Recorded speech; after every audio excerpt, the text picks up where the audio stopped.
যথাস্থানে চলে আসো।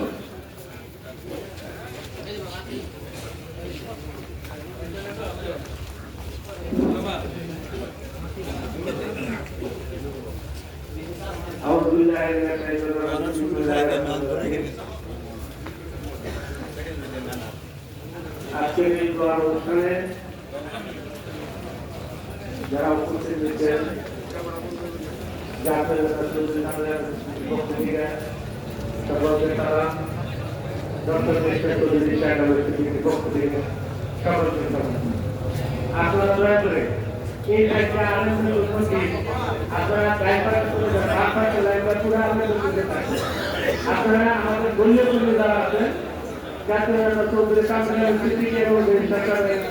তারা অত্যন্ত কার্যকর দলীয় কর্মী তারা দায়িত্বে চলে যান 5 পাঁচটা আমাদের হঠাৎ খোলা এই লাইনের মধ্যে কেউ বলছেন না।